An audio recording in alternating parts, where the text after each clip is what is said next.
Welcome to PM Movie Recaps. Today's pick is a drama thriller film of 2020, Greenland. If you're ready, let's enjoy the video.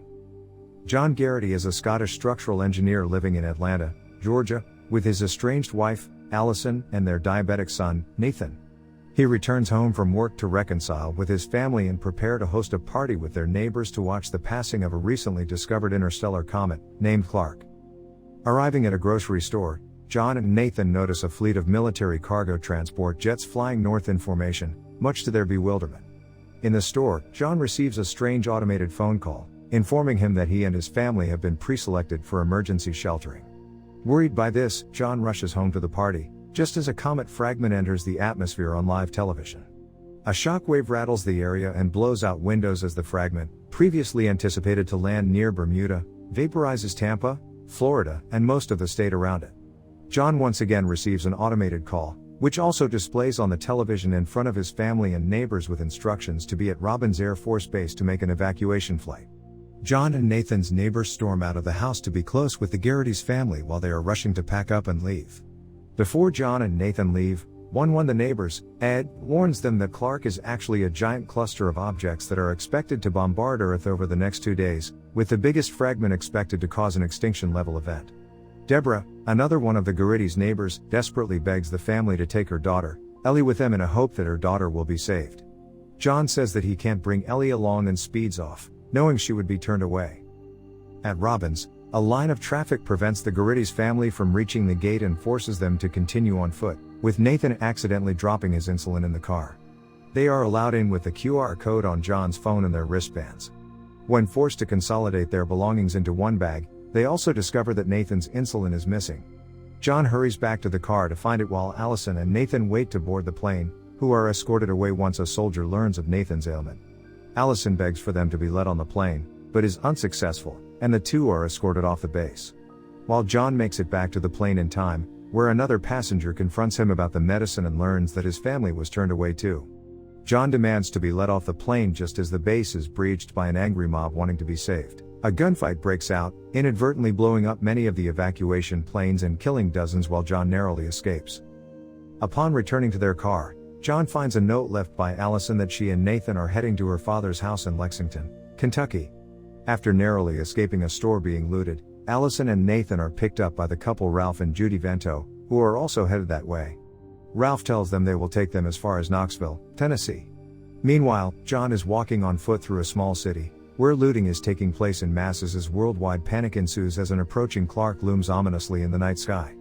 He comes across a rooftop party and attempts to call Allison. He briefly gets through to her before the call is dropped. Through conversation, Ralph and Judy find out that Allison and Nathan were selected for evacuation but denied entry. Ralph pulls over to kick Allison out, as well as take her wristband and kidnap Nathan. John manages to hitch a ride on a truck with other survivors, where he learns through a young man named Colin that the military is flying to bunkers in Greenland for refuge. Another survivor, noticing John's wristband and believing only American-born citizens should have been selected, attempts to fight him for it. The ensuing chaos results in the truck nearly crashing, which kills Colin, and the hostile man is gruesomely killed by John. Meanwhile, Ralph, Judy, and a frightened Nathan later arrive at a FEMA camp where they attempt to pass as Nathan's parents to guarantee their safety as well, but they are detained when Nathan tells a soldier that he was kidnapped. Allison eventually ends up at the same camp, where a man helps her look for Nathan, and the two are reunited. The following day, John wanders through an empty neighborhood and breaks into a house to find food and water. He turns on a TV to see various news channels reporting the worldwide destruction and a countdown to the final impact. He steals a car and finally reaches the home of his father-in-law, Dale, but realizes that his family is not there. Allison and Nathan soon get off at a small shop nearby and call the house, and are picked up by John and Dale. They return to Dale's house, defeated and accepting their fate to die in the impact in less than a day. However, recalling some information from Colin, John realizes they might have enough time to make a last-minute flight in Canada to reach the bunkers. The family agrees to leave, saying goodbye to Dale before continuing in his truck. They reach upstate New York when an emergency alert warns them of molten debris threatening the region.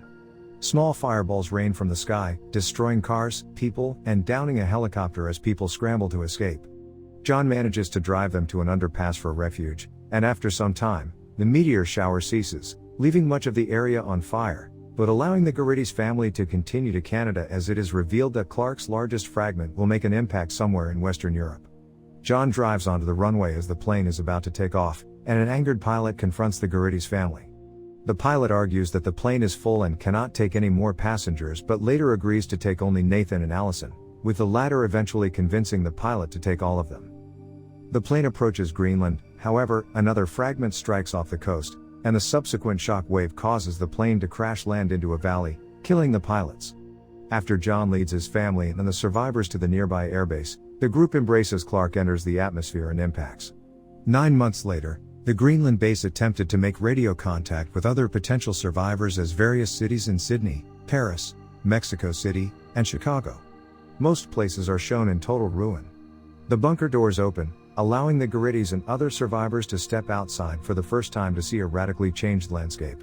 The crowds cheer with joy upon seeing a pair of birds flying around as they exit the base. An orbital view reveals a massive crater where Clark impacted and several smaller craters dotting the planet's surface reminiscent of the moon as Greenland finally makes contact with other stations around the globe, who each are relieved to hear each other and report that the atmosphere is finally clearing. Thank you for watching. But before leaving, please make sure that you click subscribe and turn on the notification so that you can enjoy watching more videos like this.